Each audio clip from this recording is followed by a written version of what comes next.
पलट 50, 100, 250 करोड़ और मोर। नमस्कार, वेलकome to CS Professional YouTube channel. Friend, in this video I will discuss about Module 2 paper SACMDD। इस paper में lesson 9 secretarial audit है। Secretarial audit में most important topic discuss करने वाला हूँ, जिससे कि क्वेश्चन पूछे ही जाएंगे। Topic applicability of secretarial audit under Company Act 2013 and SEBI LORD Regulation 2015। SEBI LORD Regulation 2015 से रिलेटेड एक क्वेश्चन पूछा गया था दिसंबर 2020 में। उस क्वेश्चन को भी देखेंगे। तो सबसे पहले बात कर लेते हैं कंपनी एक्ट 2013 के हिसाब से एप्लीकेबिलिटी ऑफ सेक्रेटरियल ऑडिट।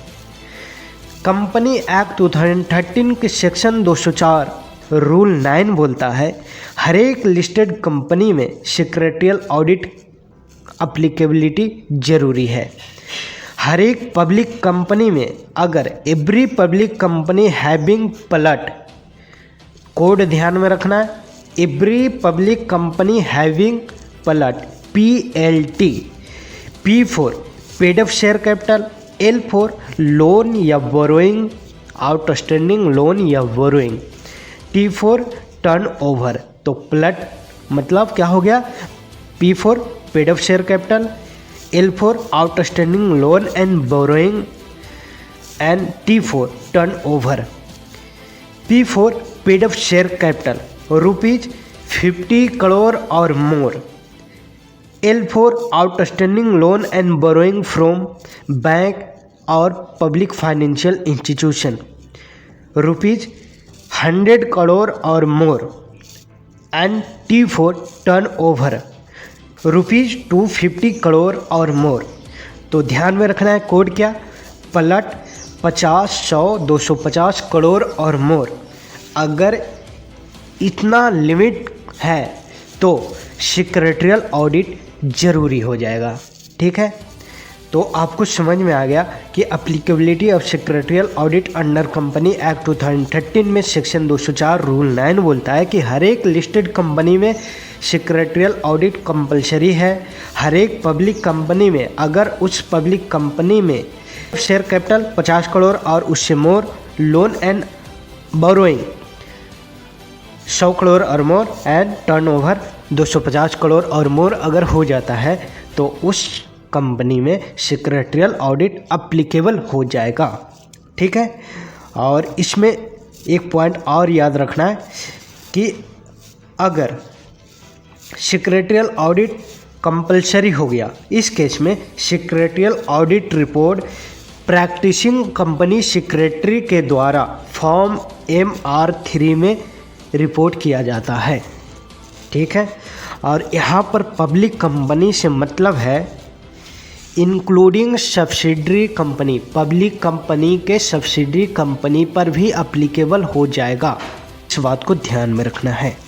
अब चलिए बात कर लेते हैं सेबी LORD रेगुलेशन 2015 से related applicability of secretarial audit under SEBI LORD regulation 2015। Regulation 24A बोलता है कि अप्लाई इन कंपनी में होगा और इसका एक्सेप्शन भी है। तो रेगुलेशन 24A को डिस्कस करते हैं। सबसे पहले रेगुलेशन 24A के अनुसार एवरी लिस्टेड कंपनी में और every unlisted material subsidiary incorporate in India, हर एक लिस्टेड एंटिटी में सेक्रेटरियल ऑडिट कंपलसरी हो जाएगा। हर एक अनलिस्टेड मटेरियल सब्सिडरी जो कि इंडिया में इनकॉर्पोरेट हुआ है, उस केस में सेक्रेटरियल ऑडिट एप्लीकेबल हो जाएगा। यहाँ पर लिस्टेड एंटिटी से मतलब है, एक लाइन में आपको डिफाइन करना पड़ेगा। लिस्टेड एंटिटी मीन्स जो कि लिस्टेड है रिकॉग्नाइज स्टॉक एक्सचेंज में, और सेकेंड पॉइंट में अनलिस्टेड मटेरियल सब्सिडरी को भी डिफाइन करना पड़ेगा। आपको नोट में लिखना पड़ेगा कि मटेरियल सब्सिडरी का मतलब होता है लिस्टेड एंटिटी या लिस्टेड एंटिटी के सब्सिडरी में इनकम या नेट वर्थ मोर देन 10% हो उसको मटेरियल सब्सिडरी कहेंगे। इसके साथ साथ ही एक नोट और भी डालना है। वो नोट सब्सिडरी कंपनी को डिफाइन करना है जो कंपनी एक्ट में आपने पढ़े हैं सेक्शन 2 क्लॉज 87। तो सेक्शन 2 क्लॉज 87 में सब्सिडरी कंपनी का डिफिनीशन है, उसको डिफाइन कर देना है सब्सिडरी कंपनी किसे कहते हैं। तो आपको पता है सब्सिडरी कंपनी किसे कहते हैं, जहाँ पर कंट्रोल किया जाता है composition of word and control and exercise more than half of total voting right, voting power, ध्यान में रहे more than half of voting power.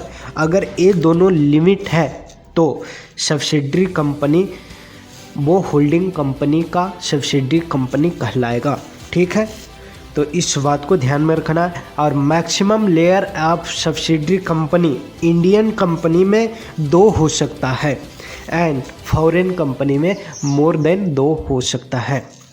अब बात कर लेते हैं रेगुलेशन 24A कौन सी कंपनी या एंटिटी पर अप्लीकेबल नहीं होगा।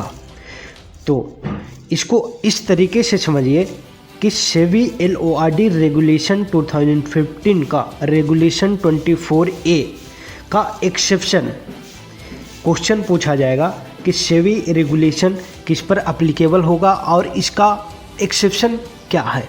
तो एक्सेप्शन 2 पॉइंट को ध्यान में रखना है। फर्स्ट, लिस्टेड कंपनी अगर उसका paid up equity share capital, ध्यान में रहे लिस्टेड एंटिटी जिसका paid up equity share capital 10 crore से ज़्यादा नहीं हो, 10 करोड़ से ज़्यादा नहीं हो और नेट वर्थ 25 करोड़ से ज़्यादा नहीं हो, इस केस में सेबी रेगुलेशन 24A अप्लीकेबल नहीं होगा।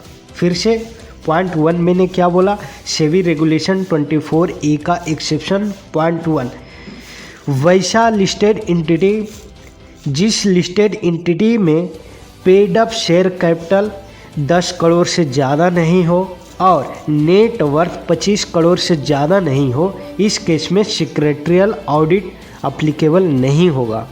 एंड सेकेंड पॉइंट, वैसा लिस्टेड एंटिटी जो कि स्पेसिफाइड सिक्योरिटी लिस्टेड है SME एक्सचेंज में। सिंपल सी ध्यान में रखना है, SME एक्सचेंज में जो लिस्टेड एंटिटी इंगेज है उस पर सेबी रेगुलेशन 24A अप्लीकेबल नहीं होगा। तो आपको पता चल गया इसका एक्सेप्शन 2 है।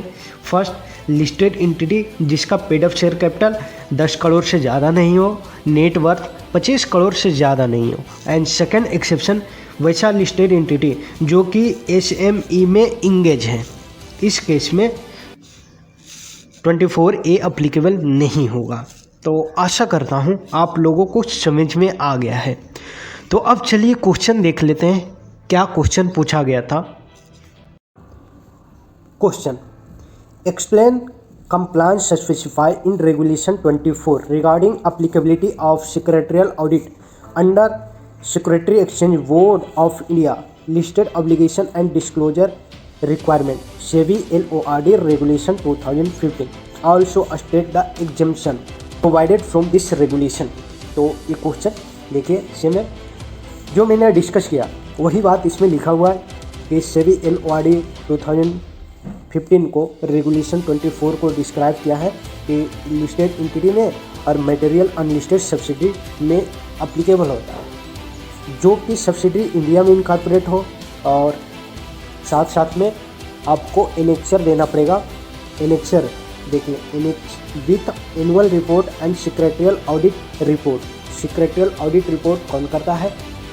गिवन बाय PCS, जो कि PCS के द्वारा दिया जाता है, given by company secretary in practice. ठीक है, तो इतना को डिफाइन करना है। इसके बाद लिस्टेड एंटिटी के बारे में आपको डिफाइन कर देना है, लिस्टेड एंटिटी किसे कहते हैं। तो लिस्टेड एंटिटी उसी को कहते हैं जो कि रिकॉग्नाइज स्टॉक एक्सचेंज में लिस्टेड हो। ठीक है, जो एंटिटी रिकॉग्नाइज स्टॉक एक्सचेंज में लिस्टेड हो उसको लिस्टेड एंटिटी कहेंगे। साथ ही साथ मटेरियल सब्सिडी को डिफाइन कर देना है। मटेरियल सब्सिडी को मैंने डिफाइन किया था। Material subsidy means listed entity या लिस्टेड इंटिटी के सब्सिडरी में इनकम या नेट वर्थ मोर देन 10% हो, मटेरियल सब्सिडी कहलाता है। यही बात लिखा हुआ है। मटेरियल सब्सिडी मीन्स इनकम और net worth exceeding 10% of consolidated income और नेट वर्थ रिस्पेक्टिवली, यही बात है। इसके बाद एग्जेम्पशन रेगुलेशन 24 का, तो मैंने एग्जेम्पशन भी बताया था। एग्जेम्पशन कितना था? 2 एग्जेम्पशन था। कौन कौन? फर्स्ट एग्जेम्पशन था कि लिस्टेड इंटिटी में paid up share capital 10 crore से ज़्यादा नहीं होना चाहिए और नेट वर्थ 25 करोड़ से ज़्यादा नहीं होना चाहिए। तो इस केस में सेक्रेटरियल ऑडिट एप्लीकेबल नहीं होगा। And second exemption, listed entity जो कि SME में इंगेज है, उस केस में भी सेक्रेटरियल ऑडिट एप्लीकेबल नहीं होगा। वही बात है। देखिए 2 इंटिटी के बारे में लिखा हुआ है। लिस्टेड इंटिटी जिसका paid up share capital not exceeding ₹10 crore और net worth not exceeding 25 crore, ठीक है। And listed entity which listed in specified security in stock exchange. इस वीडियो में इतना ही। वीडियो कैसा लगा अपना सुझाव कमेंट बॉक्स में कीजिए।